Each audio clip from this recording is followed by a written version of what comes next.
All right, as we heat up heading into the Eagles' second preseason game against the Browns, we start joint practices with them. And the freaking Eagles had 7 sacks? Are you kidding me? I mean, somewhere I heard that number floating around. Anyways, we know we had a plethora of sacks by some new guys and some oldies. But, man, it just highlights that, man, this defense, while it may not be the one that we fielded last year and have some voids and missing pieces to fill, man, we still are going to be able to get after the quarterback. So the demise of that unit has been greatly exaggerated. What's up, it's your boy Syndrome. Come back at you with another analysis video. I kid you not, that's my real name. We're getting into Eagles news. I'm going to look at the joint practice and also some interviews and different things. So it's going to be a compilation of different sites and different articles. But first, as we always do, the Jalen Hurts watch. How did QB1 look in joint practices with the Browns? So I would say it was more good than bad, although we did have some bad with him making some underthrows and some errant throws that allowed time for DBs to recover, and that if aren't the crispest, they're gonna get intercepted, knocked down, or it's gonna at the very or it might be a way for them to get a turnover, or a contested catch, I should say, where it doesn't have to be. So look at the final numbers for Hurts: 16-21 with a pick and 5 or 6 sacks. So that's why I would say it was a solid day, good day. But those sacks, you can't let all those happen. Granted, like I said, this is a joint practice. They're not able to touch him actually, and him being able to scramble might make all the difference, as we saw in games last year where you thought he might have been sacked, or there might have been little room where he wiggled out of there and was able to avoid going down, and actually was able to create positive yardage. And the pick, this timing thing, he's got to get down with his guy there. But this also being preseason heavily overblown. I like the number 16-21. That's really what I'm focusing on, him. Getting that repetition in there with his tight ends, his receivers, and his backs. And yeah, Denzel Ward is a good corner. Don't get it twisted. Pro Bowler. Hasn't really, I believe, reached his ceiling, but he's a very good corner, a top 10 corner in this league. And even Smitty, he was cooking him last year. It's a different year and playing with different confidence. And Myles Garrett, as we'll see later in the article, had a lot to do with that. And he is a guy that we can't ignore, even with the Pro Bowl alternate tackle out there in Jordan Mailata. He has the edge. But this quote from Sean Desai pretty much encapsulates what I want to say about preseason in and of itself, and as well as leading up to the regular season games. So he talks about the value of the Eagles' joint practices with the Browns. Let's look at what he had to say. So here he is speaking on that. I think one thing that we'll get a really good grasp of as a staff, as a team on defense, is how strongly we can rely on our techniques and fundamentals. So those things that they install and things that guys bring from their years of experience.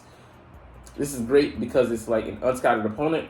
You're not really prepping for them. You're still in training camp mode, but it's a different team, like you said, than the team you've been facing for the last 3 weeks. So that pretty much highlights what you never will see in a regular season game. They scout, they prep, they meticulously prepare for, point out the weaknesses, the strengths, and know them well so they can counter them of each and every offense and defense that they face as a defensive and offensive team and unit. Like this is more off the cuff, and guys can prep off of things that they knew off of that last year's knowledge. Like we practiced against we scrimmaged against the Browns in these intra squad scrimmages last year. They've grown since then. They've gotten a year more of seasoning. Myles Garrett, even though he might be 1% better, that is a large margin in the NFL. Any advantage you can have or opponents, any upgrade you can make benefits you heavily, greatly. And we're not scouting them. We're not not knowing them intimately. You may have some knowledge of the guy, but new defensive coordinator, and it's our defensive coordinator from previous years when we won a Super Bowl, Jim Schwartz. He knows us. He knows some of the offense. He knows so many things. So he's familiar with us, just at least in the zeitgeist. So that gives him some sort of advantage, as well as the guy is a good D coordinator. For all his faults, he can bring the pressure. He's a good teacher, intensive, aggressive guy. So it's not mysterious that he has them in good position, and is giving them good lessons out there that they can put to use. So it's completely different. You've been playing up against your guys, but all of a sudden you're playing against someone new, and you might take time to get used to them, and you're not going to just come out there in blitz mode, because as we see, the offense of the Browns didn't fare that much better than the Eagles' offense. But we'll get into that later. But I just wanted to highlight that and really focus on that. So we'll finish with a quote out. So you get to really test out your rules and see who's really mastering it, and that's what I think I'm most excited about. So yeah, you get to really test out. It's a mock exam, if you will, on what you've been giving out, doling out, studying. If you're the students in the players in this example, but yeah, like how are they putting those lessons to use, and are you passing with flying colors? Because you're grading on a curve. If you get a B, it's really a B plus, because like you said, it's unprepared, and going up against guys for the first time. You're seeing other jerseys for the first time. Adjustments will be made, and we'll see over the course of, I think, is it 3 or 4 days of practice. It might be, I think, for a solid 3, how they adjust and how they play against these guys. Do they experience any growth, or is it more of the same? Is the guys that will grow from this, even if they don't in the moment, the next week, or might be put to use somewhere during the season for the rookies. So this is all very. It's a good environment, but it's a good experience for them, even for the veterans. And we'll see in the next part. We go over why the experience matters. So the game balls for today: Reed Blankenship solidifies the starting safety job. So he's out there doing a bang-up job, and then Jason Kelsey, he gets it. But this is more of a, like I've said in previous articles, previous videos, just a kind of, you have to give it out, like a participation trophy kind of deal, because you expect Jason Kelsey to go out there and dominate, like he did the D tackle in one-on-one drills. But he's doing what you expect. You don't get credit for doing what's expected of you. But you should, but maybe you don't. But Jason Kelsey just went out there and dominated Tristan Hill, and that's to be expected. Guy's bigger, might be stronger, but he stays low, and he outworked him. So that's just stereotypical of Jason Kelsey's career. He's going out there and outworked, out-physicaled, out-leveraged guys who were bigger, stronger, faster on paper, but he put that knowledge and low center of gravity to use. So that's just great of him to lead that example. And the Eagles' whole line wasn't all stars. They underwhelmed today, but tomorrow's another day, Tuesday, back-to-back practices. We'll see how they respond to that adversity. But Reed Blankenship, man, let's read up on him. All right, the Birds' defense fared much better than the team's offense, but I still give the edge to the Browns in that matchup. Okay, cool. Reed Blankenship stood out amidst an otherwise uneven performance from the Eagles' D. Putting some tip drill work in, Reed Blankenship caught an interception off Deshaun Watson after a deflection from new linebacker Zach Cunningham, putting in some work. All right, Blankenship nearly had a diving pick later in practice as well. So second-year safety has been active with a nose for the football all summer. So just really highlighting the fact that the Eagles already kind of have him sewing up one starting spot in secondary at safety, and he's really backing it up here, picking one ball off and nearly picking off another. Just goes to show that he was our best rookie last year, and what he he brings to the table. Our best homegrown safeties, same here since Quentin McKell, which is not a bad comparison. He was a solid safety, and even if he never graduates past that, man, just an upgrade over last year over steady. I forget his name, Marcus Epps. Who was responsible, they say, for 7 touchdowns in coverage, but he played his role, but he didn't do much beyond that. I don't think he created any turnovers. And Reed Blankenship, as a part-time player, part-time starter, he won up on him. 2 really, because he forced that fumble in the NFC Championship game when Epps is getting hurdled. But anyways, like it takes a solid bet, to be steady back there, and we'll see. I think Terrell Emmons wins this other camp battle between him, Brown, and Evans, and the likes of Sydney. I'm not Sydney Brown. What's the other guy? Tavon Wallace. Wallace, I just don't think is good enough and consistent enough. Brown is just too green behind the ears, and Edmonds brings the most experience. So even though he's struggled, I think also he can bring in the big nickel back. Sorry, by way of being our biggest safety. Damn, he's like just as big as Nicholas Morrow, and he can bring, he's quick, faster, and brings maybe same amount of tackling ability. So he can be reliable, be a Swiss Army knife of sorts, and give us true, some more flexibility. I would say true flexibility, maybe a shade under that, with those safeties maybe being interchangeable. So with 3 safety look, definitely Brown can grow in that and can get comfortable being out there on the field with the other starters. And we'll see if he advances beyond that during the season. But I would feel comfortable with Edmonds out there, him having 5 years previously starting experience with the Steelers. So that highlights our guys with game balls. So here, let's get into the good and the bad of the practice, joint practice. Anyways, another day with mixed results with Jalen Hurts. So the good, A.J. Brown was beaten up on Martin Emerson, a starting cornerback for the Browns' 30th-round pick last year, so he elevated to the starting job this year. The wide receivers, you see them out there. I saw also Tyree Cleveland. He was beating his man with regularity. A.J. Brown, Devonta Smith was put in some nice reps. There were some other guys on the other side. I don't know. I couldn't catch their numbers exactly. There were, it was a mixed bag with I would say being 60-40 maybe, them winning their battles. But, looking good. But, these are drills, of course, and it depends a lot on the route running and what you do, because there's 10 other guys pursuing you to catch the ball besides your man in front of you. You might have beaten, but you still aren't going to just walk into the end zone scot-free. So, some positive stuff, though.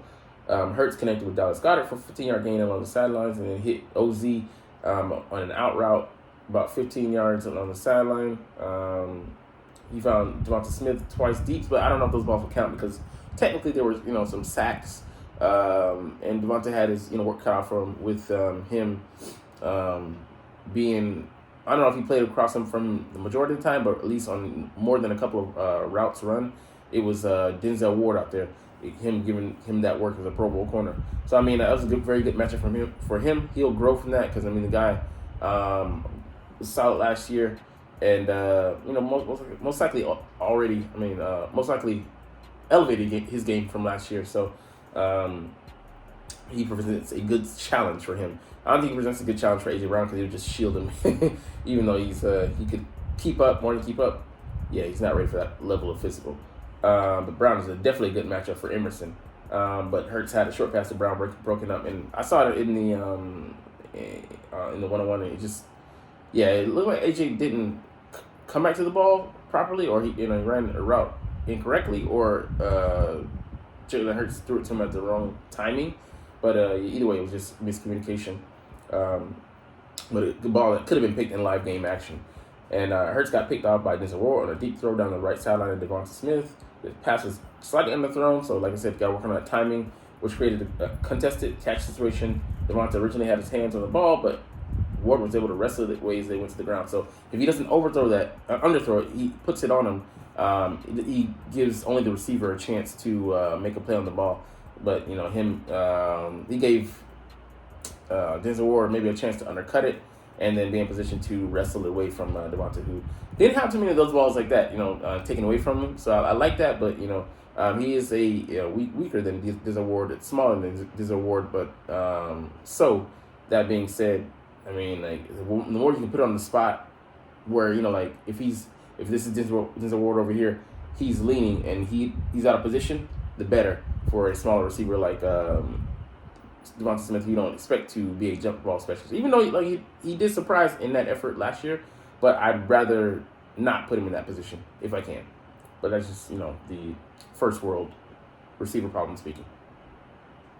All right, anyways, Brown's backup cornerback Mike Ford broke up another slightly underthrown deep pass meant for Devonta. So, just a timing thing. He's got to get that down. But, because Hurts is kind of cooled off. But, it's touch and go. You don't want to have a damning indictment from, these joint practices or for practice in general because it's a practice environment. Although that being said, you want him to be sharp like he was the first couple practices coming out. But I know that we're not going to get that each and every time out there. And, I'll say this. I think it takes offenses more time to get ramped up than defenses because defenses, it's, see ball, react to player who has the ball and hit. And it's more simplistic, more of a reaction type thing, whereas, offense, it's the timing.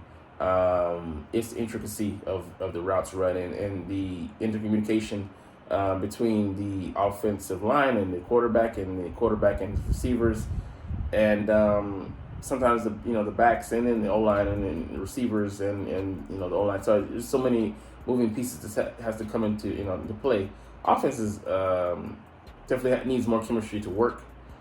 Defense more so because so much has to go wrong for you to make a huge gap on defense, but so much more has to go right on offense consistently for you to make headway, even just to be consistent. Just make slight progress. Anyways, Hurts got sacked quite a lot. Part of that was Jordan Mailata getting beat by Myles Garrett, which is no surprise. He's one of the best. He's if not, he's the best edge rusher. He's top 3, in the league, and that says a lot. Let's just say him, Joey Bosa, and not Joey Bosa, Nick Bosa, and Hassan Reddick, for example. Those would be the top 3. Maybe also what's his name? Michael Parsons, top 4, and Dorn Mystery, top 5 guy. But yeah, it's tough to stop a guy like that consistently, but it'll be a good learning process. I'm excited to see, can't wait to see how Mailata responds, as well as several other guys on the O-line, as well as receivers, and Jalen Hurts himself in day 2 on Tuesday for you, Wednesday for me. But yeah, I'll be doing that video tomorrow. So Hurts got to be better getting rid of the ball quick, but some of those maybe he'll tuck it and then scramble drill, look to chuck it. But he was under pressure a lot, and then Myles Garrett left practice, and then we started to hit on stuff. So I'd love to see. But it is a good practice because they can put body on body pause, but it's still not live game action. But I would say it's more close to real live action than other parts of offense that you can simulate, like Hurts being mobile. Can't really simulate that. So you take something away from it, but it was 11-11. So that was everybody. All right, but yeah, Jim Schwartz out there, man. Injury report. This could have been bad, but it's thankfully some light stuff. Quez and Britton still out with the hamstring pulls, and Nick told us already that was going to be the case. Patrick Johnson missing his 5th straight practice. I don't know if that calls into question his ability to make the roster, but I want to say he'll be safe based on what he's shown. But let's just say Janarius Robinson or Kyron Johnson shows something amazing. It wouldn't be out of the question for them to take his place. Deion Kane, you can't make the club from the tub. He's ramping up, but he's got to be phenomenal. And I think even then, I don't know, he's still battling for a practice squad spot because there's so many receivers that we have on the line that are in line.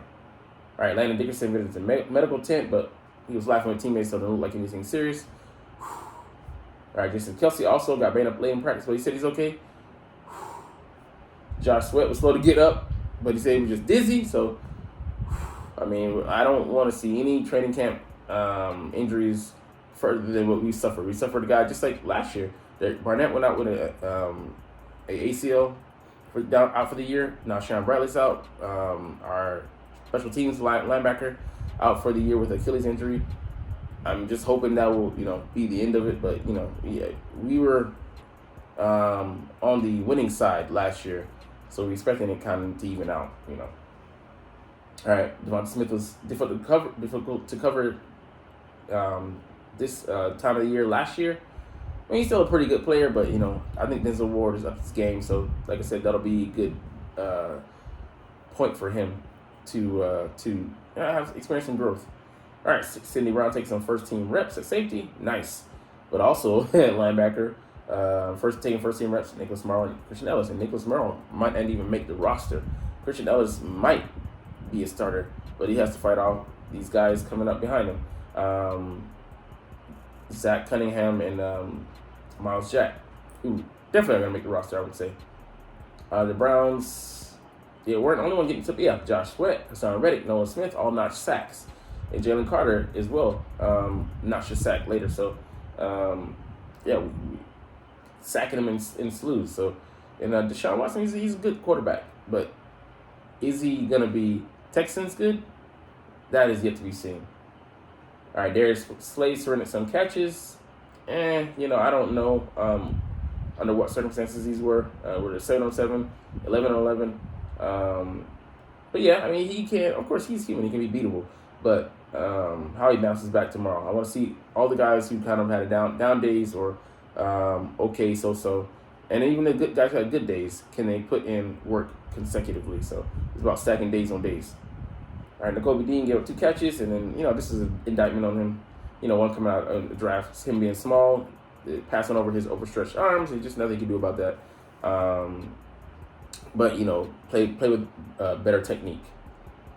All right, Joseph Nagata making nice extended catches, beating some guy named Cameron Mitchell. I don't know who he is on a slant. So nice headway for him. There's no one-on-ones. Oz made a good catch over the middle. Mekhi Garner getting roasted by Anthony Swartz on a deep touchdown. So James Breber and Terrell Evans were looking at each other after that happened. So then they had some more vertical success. Yeah, man, you got to tighten that up. So I mean, I think they had a solid day, but uneven at times, and then up and down. You just want that consistency, but they're still gelling out there under new defensive coordinator and several new positions. I think 5? Yeah, 5. You need to be need to be filled, or they're being filled by different people. All right, Sue Opeta took reps for Dan Dickerson after he left, and then Josh Seals. So that's a good sign. I think that bodes well for him making the roster. That he's taking reps out there with the first team, albeit when the guy who's ahead of you, who's a Pro Bowler last year, went out. But after his legal issues, he's still in the running. That speaks greatly for his chances to make the roster. Amari Cooper cooking Keely Ringo like he should, because he's a veteran, and he's a damn good receiver. He's a pretty good receiver. And Keely Ringo being a rookie. But he got some revenge. He played well against Donovan Peoples-Jones, which is, he's a decent receiver. So I like to hear that. Being competitive and having one of the best skills that a corner can have, forgettability. You talked about that, him getting a sack on Watson. Tyree Cleveland, it was Tyree, sorry. Made some back shoulder catches in the preseason game, continue where he left off, quite literally with the same play, back shoulder catch on the right sideline from Mariota. And man, he's heating up. That's nice to hear. Maybe he'll make the practice squad and be a good reserve for us in case of break glass, in case of emergency, in case one of our guys goes down. We just need somebody to come in and fill in short term. And all right, Zach Cunningham has been more impressive than Miles Jack lately. So him maybe getting back to his tackling ways. He created the interception for Reed Blankenship with a tip, and they have a nice TFL, so tackle for loss. He's gonna get more first team reps moving forward. I think so, man. And it's encouraging because I like to hear that him and Miles Jack, the two pros, and Sean Desai spoke about that in his interview, saying that they're pros. They're what you expect out of guys, and that you can give us great level of depth and comfort in backing up the guys, even if they don't make the team as starters. So, anyways, we're gonna. We got one more thing, and Jason Kelsey announced that he's gonna be doing a documentary with Amazon Prime that's gonna be airing September 12th. And for me, this is kind of an indictment, damning, but kind of just an eventuality that says that this is his last year, this is his last go at it. I believe this is the only reason I believe he would be open to doing something like this. But hey man, get your money, get your bread, and he's going to be a great force in the podcasting game with him and his brother. Definitely when they hang it up and they have even more flexibility and then have their connections previously established in the league that they can build upon and use. But I love hearing from him, and they're quite funny. Go and watch it on YouTube. The New Heights podcast. Love those two brothers. It was hard, to see them do the the Super Bowl post Super Bowl podcast, but I watched and they had some good things to say. And they're two professionals, both on the field and in the spirit. But anyways, we're gonna stop there. Man, long ass video, but you're not even watching them. I know, but it's all good because I love to make these videos and I love talking about the freaking Eagles. But anyways, we're gonna get up out of here. As always, it's Fly Eagles Fly, and we're back home as you see. But you weren't even here to begin with. But anyways, and let's motherfucking go. Like, comment, share, subscribe. Thanks for watching. Check me out at Centron Anime, Centron Life, or Centron Laughs, or other social media.